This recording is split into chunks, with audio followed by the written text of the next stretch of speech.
Hi, this is Ned Siegfried from Siegfried & Jensen.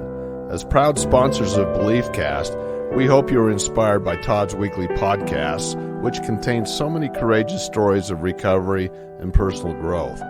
Remember, it's not what happened in the past that matters, it's what happens in the future. We invite you all to work hard and be optimistic about your future.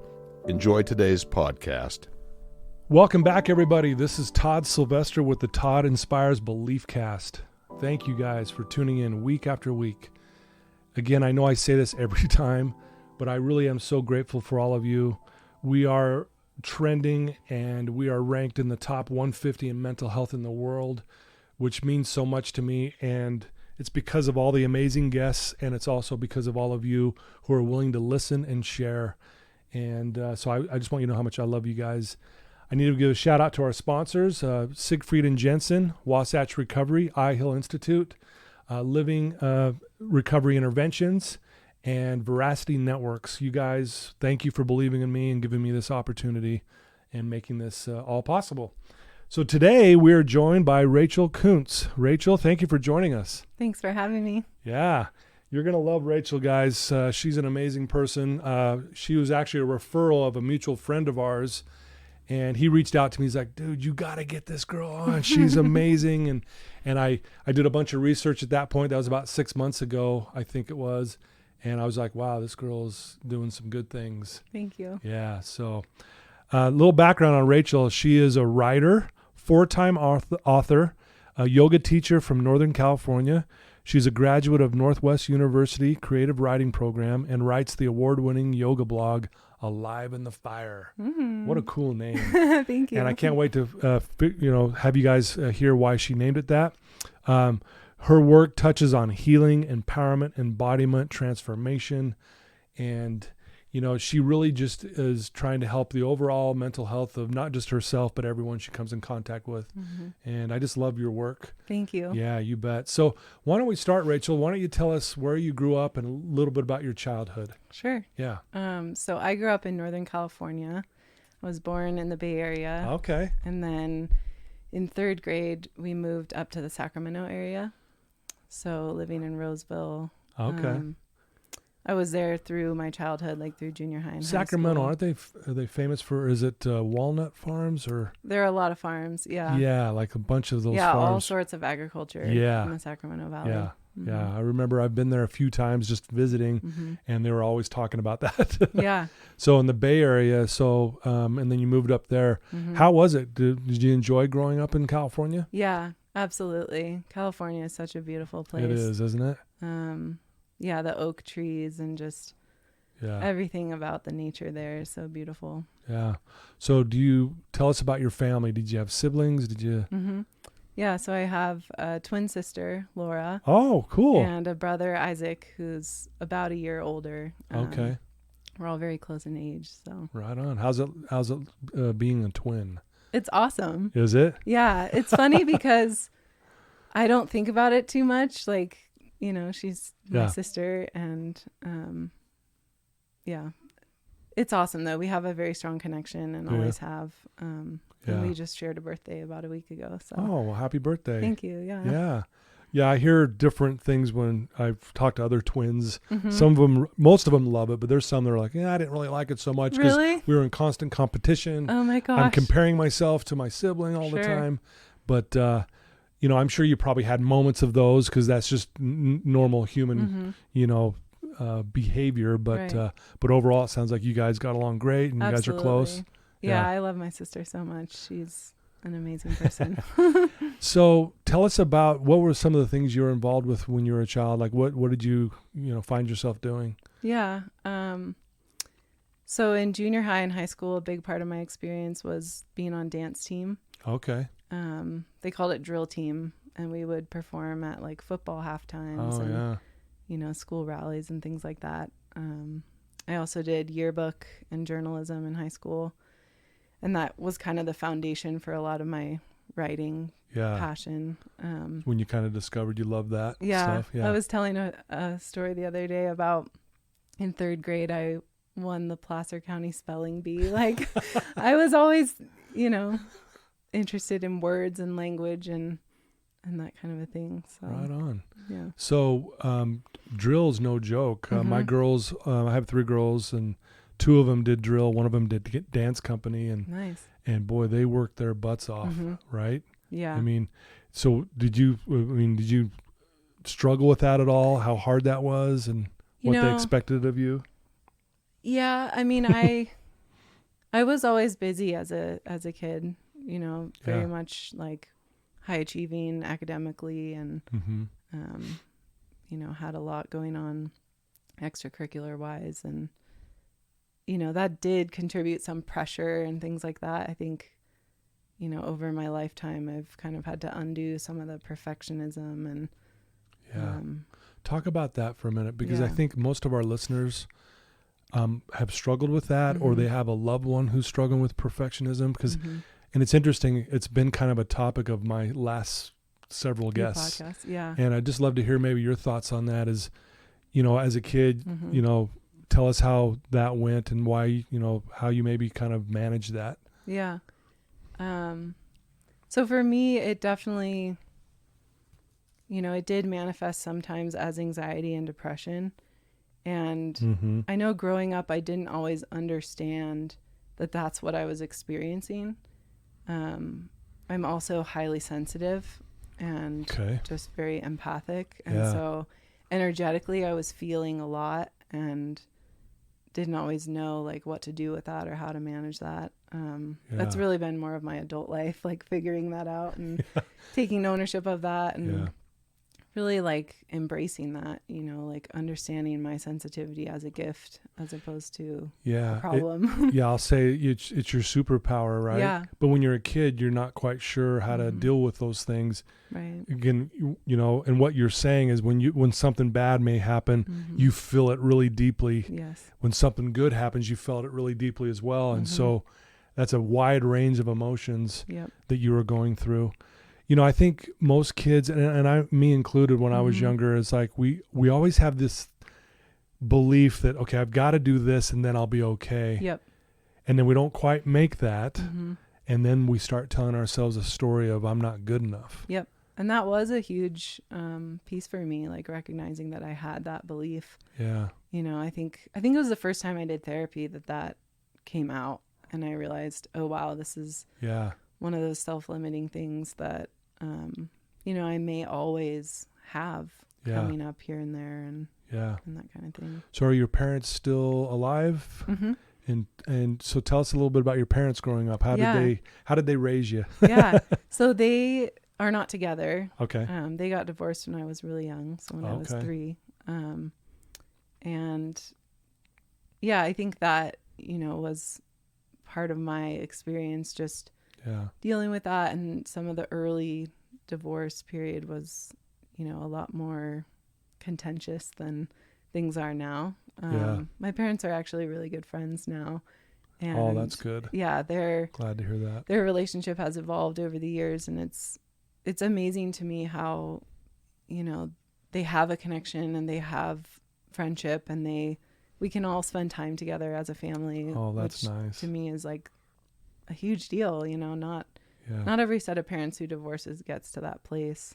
Right. Yeah. It doesn't always happen, unfortunately. Yeah. But when it can, it's so good for the entire family, right? Absolutely. Yeah. Yeah. So you were 3. You're 3, so you probably didn't really fully understand what's going on. But did you notice as you were growing up, like, okay, mom, or were you living with your mom or your dad at the time? With both. With both. You're going kind of equal time. Did you think that was just the norm, or did you notice because maybe other friends weren't going through that, what you were doing? Yeah. I don't really remember thinking this is not the norm, or like comparing it to other, friends or anything. But, there was stress from just being back and forth. Right. I can remember like packing things into a bag and putting it in the car to go from one house to the other. And at the time it wasn't like, oh, this is a big deal. But looking back, thinking about some of those early memories, it's like, that did have an impact. That does, Well, it would. You start getting comfortable for the week that you're there with your mom and or dad, and and then all of a sudden, okay, it's time to pack everything up and go to the next house or whatever. I'm sure that was kind of challenging. Yeah, absolutely. Yeah, were you able to stay in the same school growing up, that kind of thing? So that was probably good to have that stability. Yeah, we did move a fair amount. I mean, the move from the Bay Area to Sacramento was a big change, and then we were just at different schools. I think 6th grade there was a new elementary school they had built, so that was a change too. But right on. Yeah. So you go through high school and you graduate high school. What did you what did you want to do? Did you know, because you said you were part of the yearbook team and you started realizing you love writing and things like that? Is that kind of where were you thinking, I'm going to do this for a career? Yeah, my goal was to be a journalist, a magazine journalist. And I applied early for Northwestern and got in. Oh, cool. And just made that leap of faith of I've never been there, but here we go. I know that program is amazing, so I'm going to go for it. And yeah, I look back and that's one of the first just very ambitious things that I just took on and went for. And, a big leap of faith there. Yeah. So you qualify or you get accepted to Northwestern. Tell us about your experience there. Yeah, so Northwestern, it was a fantastic experience. I think college is just such a unique time of life, and there's so much, to try and test out and experience. It was stressful at times, I will say. Academically, it's a rigorous program, and the culture there is that, it's a lot of high achieving students and professors who are holding that standard. But I had fun too, I loved it. I did dance the first year. Okay. Did a rec dance team, and then worked for an online magazine and different things. Was very active, in my dorm. I lived there freshman and sophomore year. Did all sorts of different. We had this volunteer thing called Dance Marathon that we did, which was a 24-hour event. I also participated in a bunch of student films. Okay. A lot of my friends were film majors. So right on. Yeah, it was fun. Overall, great experience, it sounds like. Did you find that you were still struggling with that perfectionism and maybe not living up to expectations, or even if it was just your own expectation? Yeah, absolutely. Yeah. I would say college years were when that, became something I had to look at and start to face. I think it was junior year. I had to take a break from school and come home for a while and just take a rest period. Yeah. So that was, was that a time, were you depressed at that time? Yeah, I would say anxiety and depression. Yeah. Yeah. So, and I hear a lot of kids doing that where they'll take a break or they need that break. And I understand that, right? Yeah. Because school can be overwhelming. Absolutely. Especially when you don't live at home and you don't have the comforts of, I can just go home for the weekend, right? I can get my laundry done at home and get some food. Yeah, no, it was not that for me. Yeah. It was, I would come home, I think, once a year. Oh, wow. Just at Christmas or maybe spring break. But yeah. So how much time did you end up taking off? It was a 1 quarter. Just 1 quarter, and then you went back and then finished up, right? Yep. So you're obviously doing some really cool things now. I mean, we mentioned in the intro that you work on healing and empowerment and embodiment and transformation. Those are some big words, some powerful words, but most people have probably heard those words before. So what does that look like, and what was starting to lead you to writing some books and doing the things that you're doing now? Yeah. I would say yoga has been a big part of that journey for me. Yeah. All of that stress in college, I found I really needed something physical, as an outlet, and dance wasn't as big a part. So I think I had done a few yoga classes in high school, actually. Okay. And, I was in Chicago, so it was freezing cold. So adjusting to the winters was another challenge. So I found hot yoga and I just dove straight in on that. And was going Is that where they like crank up the room to Yeah. like 120 or whatever? It's like 105. Is it really? Yeah, 40% humidity. It's intense. Yeah. And you just sweat a ton and you got to Yes. drink a ton of water, I'm sure. Yes, you have to stay hydrated Wow. or you will not feel good. So you discovered that. It was a good way to get warm, right?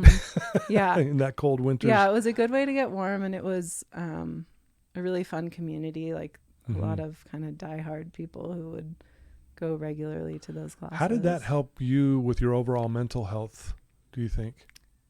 It helped me tune in more to what I was feeling, and it helped me just release some of that energy through the body. I would say too, like body image has been something I've struggled with off and on. And yeah, let's talk about that for a minute. And I know that's a vulnerable thing to talk about. A lot of my female clients and even male though, males are surprisingly are more struggling with their body images as well. So did that start at a young age for you where you were struggling with that, or was it more later in life? I would say I've been aware of it from a young age. Yeah, just the comparison and beauty is like a whole thing. Yeah. And it's for men and women, I think, just something we grow up thinking about, and our society is based a lot on physical appearance sometimes, like judgment and I mean, tying back in the perfectionism too, it all ties together. So your self-worth, your body image. And that's something I'm so passionate about now. Like I think about it a lot because I've come a long ways in just loving my body and accepting myself. And did yoga help you with that? Okay. So, and I just dropped my glasses. We said we'd make a mistake. Here we did. Yeah. Here we are.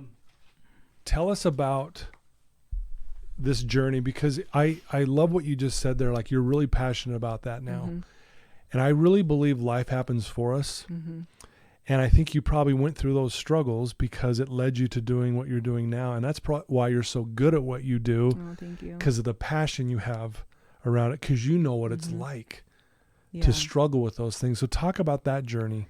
Yeah. So yoga has this way of like requiring you to be in your body. Obviously the physical poses, like if you take a class, and a lot of times we show up for some of those first classes just either having been numb to our bodies or, rejecting certain aspects. Like, for me, like think about my stomach, my belly, like even like the, shape of my legs or something like that. Right. It's like thinking that I should look a different way than I do. And so then, you're in these somewhat uncomfortable positions, like faced with that, some discomfort, ideally not pain. I always try to remind people we're not looking to be in like sharp pain while we're in yoga. Right. So if a teacher says that, like, please do something different than what they're asking you to do. Right. But you're maybe for the first time, like in your body, experiencing it, feeling, what does it feel like to breathe? Am I holding my breath? Am I, do I have sensation in these different areas? So it can be uncomfortable and it can be vulnerable, and that's the idea of it. Well, speaking for myself, I'm very, not very limber. So when I do yoga, I mean, I'm hurting, not because they're trying to hurt me. It's just because I am so tight, like my hamstrings and my calves. And so when I'm trying to do some of these poses, I'm in pain, not because just other than I'm just really tight, And that's very common, and that's one thing I think about a lot, like the conception that yoga is just about flexibility. It's also about strength and balance. And for me in like recent years, it's really about the mental resilience piece. You're teaching your nervous system and your brain how to respond to situations, where there's a little bit more stress. I did a really cool training with this nonprofit called Yoga for First Responders a couple of years ago. Very cool. And that's their, key focus, because they're helping people who have been through traumatic events and maybe have PTSD, and they're really trying to help people understand that yoga is more than just flexibility or relaxation. Yeah. You know, that's kind of the common perception of yoga. So when did you realize that you really have a passion for this and you want to, you know, do this for a living, and you want to, not only that, but you want to obviously help other people and make this just your life pursuit? Yeah. So I started practicing a bunch, you know, late in my college years, and then was married and divorced. I don't know if we'll get into talking about that at all, but well, we can now, right? After I went through that and came back to California, I just kind of knew around that time that I wanted to do a teacher training. And, you know, writing my blog actually helped me discover that and kind of understand what I wanted from that. And so going through the training was just a huge, like, personal development experience, growth experience. You know, obviously to learn like all of the technicalities of how to teach the poses and how to lead a class. And for me, it was a lot about leadership and stepping into, you know, being at the front of the room and using my voice and understanding like, what is my message? What do I want people to learn when I teach a class? And that's been an ongoing journey for the 8 or 9 years that I've been teaching now. Right on. Yeah. Well, I mean, and again, we don't have to go into all the details, but so you went through a divorce. And was this before you got involved, you know, with what you're doing now, or was it during, or? I would say before. Before, okay. It was a long time ago. Yeah, a long time ago. Yeah. How were you able to kind of get through that? Because I know, you know, I've had friends who have been divorced. I've had family members who have been divorced. And even if it's the right thing, it's still a very challenging and can be a very traumatic thing. So how did you tell us a little bit about that and how you handled that? I think that would be like one of the first really big moments in my life where I had to, you know, look at myself and just take more ownership of mental health for myself, you know, like understand my anxiety and depression. And, you know, it was a huge pivot in my life. I came back to California, so I was closer to family. And I think I needed and wanted that, you know? Yeah. Yeah. I like how you say pivot versus maybe a setback. Yeah. So it was a pivot. Is that what you meant by it? It wasn't like... Yeah, I think at the time it felt like a failure. You know, it felt like a big failure. Yeah.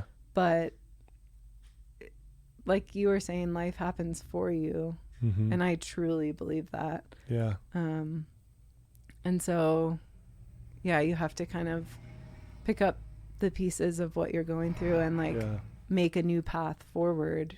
Doing the yoga teacher training was a big part of that. Even just like, you know, getting a job in Sacramento that I had at the time doing project management, and, you know. That's awesome. Yeah. Awesome that you say it that way. And again, it's still a very difficult thing to go through, but to look at it that way. And that's, you know, I think when we do look at life as happening for us and not to us, even though it's hard in the moment, man, we can always, I think it helps us get through it a little easier. So you really focus on, you know, we talked about healing, empowerment, embodiment.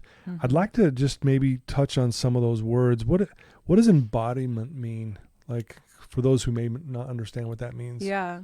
For me, embodiment is living life in my body. Okay. You know, experiencing those different sensations and like letting my body give me cues. Yeah. And listening to that. You know, yoga is probably one of the biggest tools that's helped me with that. I also practice Reiki, which is an energy work. Oh, yeah. And so with that, you know, you have the chakra system of the different energy centers. And yeah, the embodiment piece goes back to the self-worth part of it too. Yeah. Of like, as a woman, what is that like to feel your body and be in tune with your body? And yeah. Did that help you with, how you struggled with your body image? Did that help you start seeing yourself in a more loving, compassionate way, would you say? Absolutely. Yeah. And I would assume that you probably teach your clients that come in, or in these classes that you do, that you really focus a lot on that, I would imagine. I do. Yeah. I think, reminding people that it's safe to feel what they're feeling, giving them permission to explore, their own experience. Yeah. I try to be really mindful of language around like what someone is feeling during a class. Like, I don't want to tell someone what they're feeling, 'cause it might be different for them. Yeah. Right. Yeah. So, we're here live at Wasatch Recovery, and we do, part of our program is yoga. Is it? So yeah, we have our clients do yoga every single day. Oh, good. And it's interesting, and wanted to hear your thoughts on this. Most people, it feels like when they get here, they've never tried yoga, and they're almost like, I don't like yoga, but they've never even done it yet. Yeah. But then they end up doing it, and they go, oh my gosh, I love yoga. Good. Do you find that with people who are first coming, that they're like, I don't know if I want to do this? All the time. And I have so much compassion for that. Yeah. Skepticism or like frustration, because a lot of times in classes, like it's not necessarily a safe space to be new. Yeah. Sometimes the pace of a class is so fast that it's hard to keep track. I love working with beginners, and I find the more I teach, the slower my pace gets, because I want to spend time, building a good foundation and helping people ask questions or understand, how can I modify this so that it works for me? Yeah. As opposed to just like pushing hard and going fast and like, forcing anything. Yeah. So I know this is going to be a kind of a loaded question, and you've shared this a little bit, but what have been some of the greatest benefits for yourself going down this road of, learning yoga, becoming certified, helping other people through it? What have been some of the greatest blessings that you've received from this?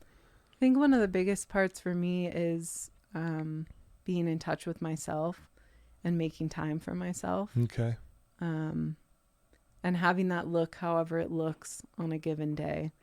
So over time, I feel like my practice has shifted a lot away from, a rigid, like repetitive, strict kind of yang, like more masculine practice to something that's more soft and in tune with my emotions. It just takes you into a deeper place of yourself. Yeah. If you really embrace like the whole of it. Yeah. Like letting what you experience in a class bleed out into your life. Right. And it's really the mindfulness. Yeah. Paying attention to what you're doing and being in alignment with yourself and what you value. That and the leadership piece, like I was saying with teaching, like teaching really opened me up to, being at the front of the room and, like that can be very uncomfortable for me. But as I continue to do it, it works more. And do you find yourself getting nervous before you are going to do a class? Or I used to be a lot more nervous. Right. But I actually recently started a new class at my gym here in Utah, and I was super nervous for that first class. Yeah. Just because I hadn't been in the space a lot yet. And right. had to like get the music working, and it was not working for a second. Oh, man. It's just kind of those logistics. Yeah. Once you have those logistics a little bit more down, it's more comfortable. But I love that. Yeah. Back to what we were just talking about. Tell me if you've noticed this. Like, we'll have someone do yoga for the first time or second time, and they end up getting emotional. They'll actually start crying. Do you see that a lot with some of your clients? Absolutely. And why is that? And this, for our listeners to understand, why do people get emotional? Yeah. So our bodies hold our energy and our emotions.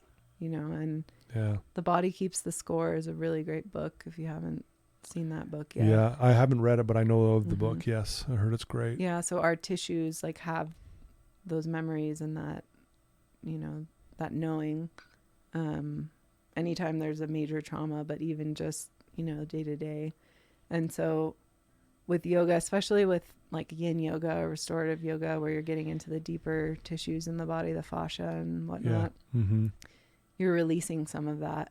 And so it's coming up to the surface. Oh, wow. I think too, just like creating an environment where you're slowing down and really tuning in. If you haven't been doing that and there's a lot of emotions that have been stuffed down or pushed away, it's finally in that quiet space that they're allowed to come up. Yeah. And that's a gift, Right. Like I try to remind people that that's okay. Like if the emotions come up during yoga. And I remember in teacher training they told us like, just have the box of tissues ready and just set it at their mat, like you don't need to go over and talk to them and have a whole conversation or say anything really. Just let them have the tissues and let them have their let them have their moment. Yeah, their experience. So I would say if you're new to yoga or you're in a class and that happens for you, like let yourself be there if you can. Yeah. Like those tears are there for a reason. For sure. Yeah. Well, and I've noticed just with our clients here that how yoga has been so good for people who have been through trauma. Yes. You mentioned PTSD earlier. Mm-hmm. And I don't think people relate that sometimes, like, oh, yoga can help me with my trauma. Mm-hmm. But you just talked about how, our tissues hold on to those things and those emotions and those feelings. Mm-hmm. And yoga gives it a space to actually finally come out. Yep. And basically heals that, I would imagine, right? Mm-hmm. Yeah. Wow. Yeah. That's amazing. Yeah, it is amazing. And it's wild, like what kinds of experiences people can have. Yeah. The poses that we're avoiding or that we dislike the most sometimes have like these really profound things for us, I think. Yeah. Mm-hmm. So you have an award-winning blog called Alive in the Fire. Mm-hmm. Why did you call it Alive in the Fire? I really love the name. Thank you. Yeah. Yeah, that name has worked out really well. It kind of came just from the hot yoga experience. Yeah. So I would continually have this feeling of, just being in that heat and just feeling like it brought things alive, It's like you're kind of faced with yourself in those moments. And instead of backing down or shrinking, you can let that be more of you in a way. Yeah. But it's like that in life too, right? Where we have struggles and we have challenges and we can choose to let that help us come more alive if we want to. And that is the mindset I try to keep in my life of like, this is for my good. Yeah. To go through certain things. For sure. Well, and the fire can represent, you were going through some challenges in your life, and it's interesting if you go all the way back to when you were 3 and your parents divorced and, and the stuff you went through with, your body image and trying to be perfect. And, and then you take this leap of faith and go to a college outside of your state and you're away from family and, you go through your own marriage and divorce and then you decide you have this passion, you want to write and you want to help people. And it's just cool. Like you went through the fire and at times I'm sure you're still going through the fire. Absolutely. Like we all are, but but you're in a position to help someone out of the fire because you've been through the fire, if that makes sense. Yep. And I'm just trying to connect those dots. I love that. Yeah. Isn't that cool? Yeah. That's what I'm seeing as I'm listening to you talk is I'm connecting the dots in my head going, oh man, that led to this and that led to this. Yep. It's pretty cool. Again, life happens for us, right? Absolutely. That is beautiful. So you've written 4 books, correct? What do you mind sharing us a little bit about what those books are about? Sure. And, yeah. So all 4 books are self-published on Amazon. Awesome. And the first book was just kind of this experiment where I initially printed it like at a local printer, just a small booklet kind of size. And, let that kind of open the door of just how do I do this? Like, how does a book get created? Like, what all goes into it?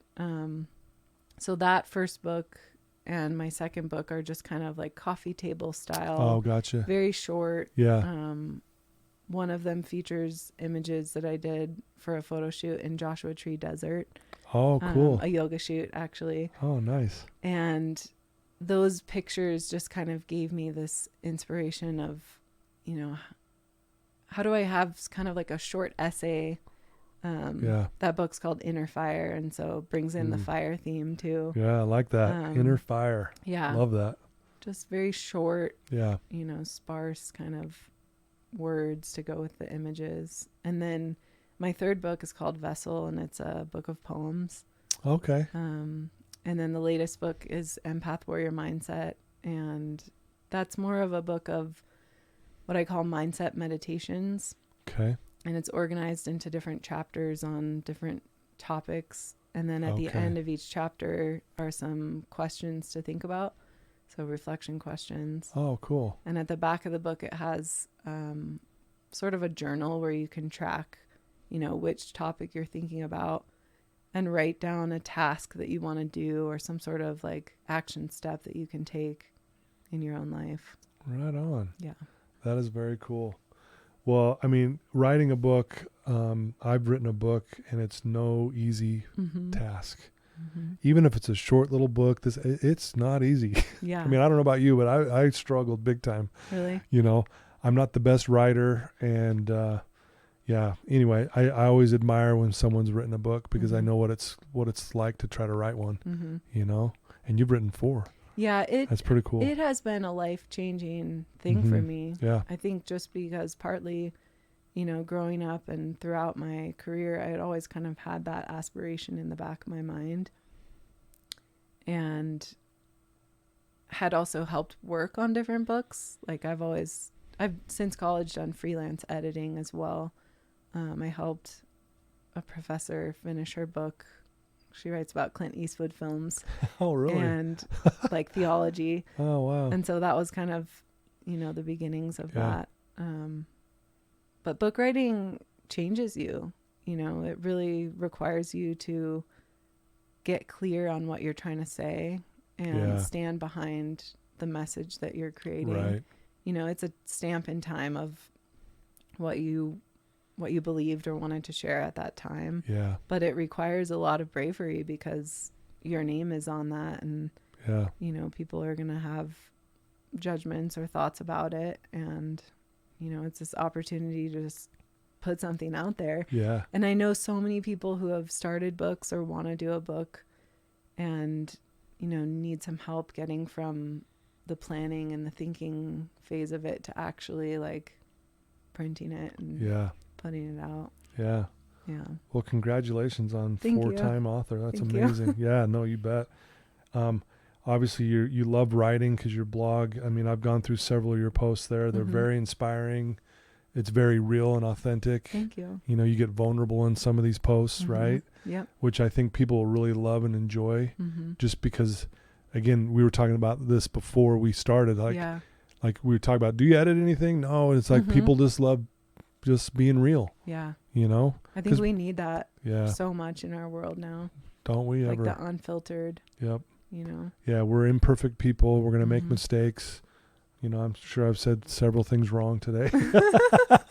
But it's all good. We're good. Yeah. You know, and we're connecting here. And I love what you're doing. If there's someone listening to you right now, Rachel, who is struggling, they're just in a bad way, you know, whether it's just anxiety, depression, or they're having self-image issues or whatever it may be, you've already said some really cool things, but what's some advice you can give that one person right now that's listening to you that's struggling? Yeah. Man, that's like such an honor to even speak to that. It's going to make me emotional. Yeah. I think one of the biggest things is just remembering you're not alone in that. I had a feeling I would cry today, so it's good. Yeah. Yeah, you're not alone in that. Like, we all go through so much. Yeah. And we need that reminder sometimes. You know, we need help. And I know for me, it's been a journey of Yeah. Like really being willing to ask for help.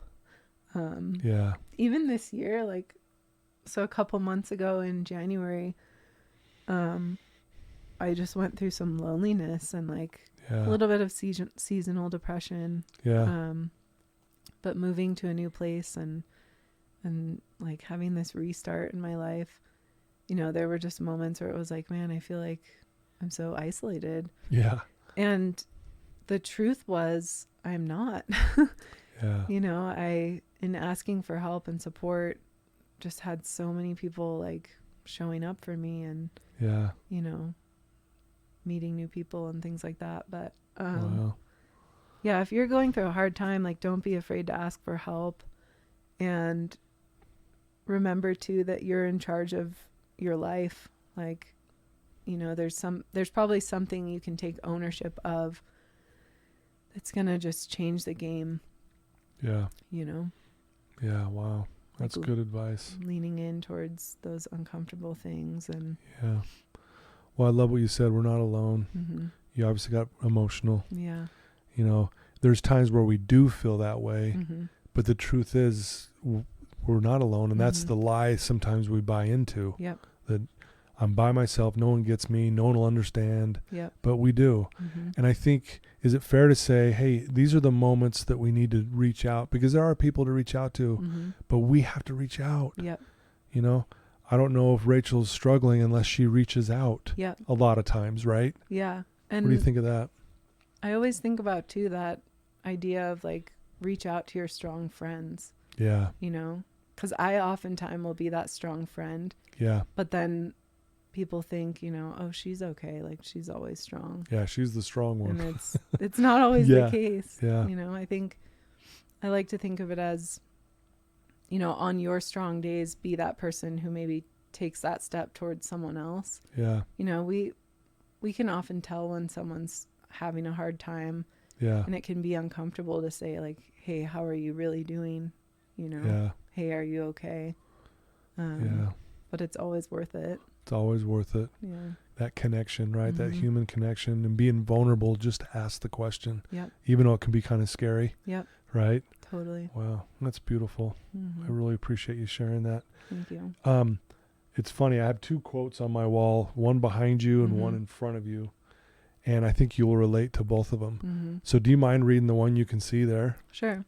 It says, the most delightful surprise in life is to suddenly recognize there's nothing wrong with you. Yeah. Yeah. That's so true. Isn't that cool? Mm-hmm. But I think sometimes we think something's wrong. Mm-hmm. And doesn't mean we're perfect. What it Mhm. means is to our core, we're good. Yep. Right? Would you agree with that? Oh, yeah. And then the one behind you, I'll read it since Yeah. you don't have to turn around, and I think you'll dig this. It's by Mhm. Ferdinand Foch. He says, the most powerful weapon on earth is the human soul on fire. Oh, Yeah. there's the fire. There's the fire. Yeah, alive in the fire. And boy, your life has been times of being in that fire. Mm-hmm. And basically, I love that you've taken these challenges in your life and now you're doing something with it. Thank you. Yeah, that really gets me emotional, Mm-hmm. because that's why I do what I do, Mm-hmm. because of what I've been through in my life. And so Mm-hmm. I will just add to your beautiful words. If you are struggling and you're listening to this, that Mhm. you're not alone. Rachel loves you. I love you. Absolutely. Reach out to us. We'll help you any way that we can. Mhm. And that's what I'd like people to do, is reach out to you. Mm-hmm. Obviously you have this amazing blog. You've got these books, you've got these classes, all this. If someone does want to reach out to you, how do they do that? Yeah, so I have a page on my website you can visit, the contact page on aliveinthefire.com. Liveinthefire.com. My email for my blog is aliveinthefire@gmail.com. But I would say if you want to reach me, like, go for the Koontz.rachel@gmail.com. And that's spelled Koontz. Mm-hmm. Okay. .rachel Okay. @gmail. I'm also on Instagram, Alive in the Fire Yoga. Yeah. You can message me there or check out the Facebook page for Cool. the blog. Cool. And we'll put that all in the show notes too, so Mhm. they can have that as well. Mm-hmm. And you know what I've found is one of the cool things you talked about, sometimes it's hard to share with someone, Mm-hmm. or if we see someone struggling, it's maybe we're afraid to approach them. Mm-hmm. I think one of the best ways to do it is to send them a link to this episode. Yeah. Because they'll hear your amazing story. That's a great idea. And it breaks Mm-hmm. the ice, right? And then they can follow up. Hey, what'd you think of that episode? Mm-hmm. Is there anything I can do to help you? Mm-hmm. Or do you need some help? Or, I think it's a great way. And people have done that in the past, and they've all come back and said, man, that is such a simple yet powerful way to do things. Mm-hmm. I like that. Yeah, that's beautiful. Yeah. Well, any parting words for us? I mean, it's been great to talk to you. You're very confident yet soft-spoken, Oh, thank you. which I love. You're very soft-spoken there. Any parting words that you'd like to share with us? The one thing I've been thinking a lot about lately, as I've done more book work, is like if you're thinking about writing a book and you're not sure how to do that or if you can do it, like just remember that it is possible. Yeah. And it might be easier than you think. Yeah. I'm really passionate about helping people with their book projects, and Oh, cool. a lot of times it's like a sense of, is my story worth telling, or how would I do that? So yeah, just that idea for any writers who are out there working on books. And yeah, I think this is just an honor to be here and talk about some of my story and share some about yoga. It's something I really love, and I think it can be hard to get started, but it's worth a try. For sure. Especially if you're struggling with anxiety or depression. So yeah. What a much better way of doing it that way than maybe putting something synthetic in our body. Mm-hmm. So yes, I'm with you. Mm-hmm. Give it a try. Yeah. And reach out to you. So Rachel, seriously, thank you so much for your time today. It was a pleasure to talk to you. And thank you. You guys, I'm spoiled because I get to be with Rachel in the room face to face, but there's like this calmness in this room. Mm-hmm. And again, I think that's no accident that you're so good at what you do. You just really have this calming, really, very low yet powerful voice. Thank you. Yeah. Yeah. Yeah. It's very cool. It's fun to be here. So hopefully you guys are feeling that right now. And so thank you for your time today. You're welcome. Yeah. Well, there you go, folks. I told you this is going to be another great interview. Rachel Koontz, please reach out to her. AliveInTheFire.com. It has links all on there for her books, her blog, all of that. And really check out her blog. It really is amazing. It has amazing articles. And you can even share those with people that you love and people that may be struggling. They'll get some inspiration out of it. But reach out to Rachel. You can also reach out to me, and I'll pass it along to her if I need to. But I love you guys, truly. Thank you for tuning in. I can't believe I started this over 5 years ago, and here we are today where we're at. But it wouldn't be possible without all you guys. So know that you're loved. And until next time. So again, Rachel, thanks for everything. Thank you. Take care. Bye.